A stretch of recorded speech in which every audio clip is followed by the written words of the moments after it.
PM Narendra Modi की चुनावी सभा के बाद बीजेपी ने राजस्थान में अपनी पहली लिस्ट जारी करने के लिए जोड़ तोड़ करना शुरू कर दिया है। केंद्रीय गृह मंत्री अमित शाह और पार्टी अध्यक्ष जेपी नड्डा इसे लेकर के जयपुर पहुंच रहे हैं। पार्टी के भीतर ये चर्चा है कि इस बार कुछ मौजूदा विधायकों के टिकट कट सकते हैं।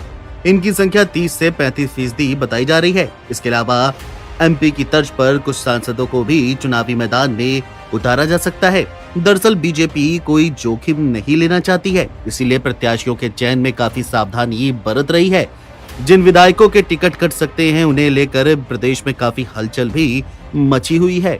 इस बीच महिला आरक्षण के बिल प्रस्तुत करने के बाद बीजेपी महिला उम्मीदवारों के लिए भी अलग से विचार कर रही है, जबकि कई नाम ऐसे हैं जिन पर बीजेपी चुनाव समिति की राय लगभग तय हो चुकी है। बैठक में दोनों नेता आगामी विधानसभा चुनावों में टिकट बंटवारे, प्रदेश के सियासी समीकरणों को लेकर चर्चा कर रहे हैं। वहीं हाल ही में संपन्न हुई भाजपा की परिवर्तन यात्रा के दौरान मिले फीडबैक को लेकर के भी बैठक में चर्चा की जाएगी। बैठक के बाद नड्डा और शाह जयपुर में ही रहेंगे।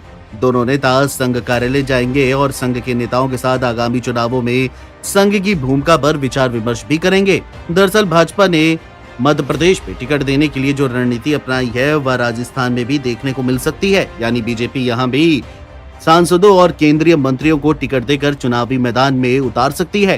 हालांकि पार्टी इन नेताओं को उन्हीं सीटों पर टिकट देगी जहां भाजपा की हार का खतरा सामने आया है। पार्टी का सबसे ज्यादा फोकस सी और डी कैटेगरी की सीटों पर है। भाजपा इन श्रेणी की सीटों पर अब जीत हासिल करने के लिए लगातार जुट रही है। ऐसे में इन कमजोर सीटों पर बीजेपी ने केंद्रीय मंत्री और सांसदों को उतारने का मन बनाया है।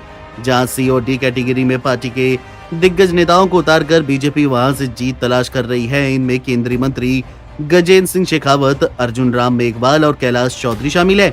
इसके अलावा बीजेपी भागीरथ चौधरी, डॉक्टर किरोड़ी लाल मीणा, सुखविंदर सिंह जौनपुरिया जैसे सांसदों को भी सी और डी कैटेगरी की सीटों पर उतारकर बड़ा दांव खेलने की तैयारी में है। बीजेपी चुनाव समिति की ओर से तय किए गए मापदंड में राजस्थान की 200 विधानसभा सीटों में से 33 ऐसी हैं जिन पर उम्मीदवारों के नाम लगभग तय हैं। बता दें कि बीजेपी की ओर से 200 विधानसभा सीटों का सर्वे कर वर्गीकरण भी किया गया है। इनमें ए, बी, सी और डी सहित 4 तरह की श्रेणी बनाई गई है। इनमें ए श्रेणी की सीट बीजेपी का गढ़ है। एनबीटी ऑनलाइन की रिपोर्ट।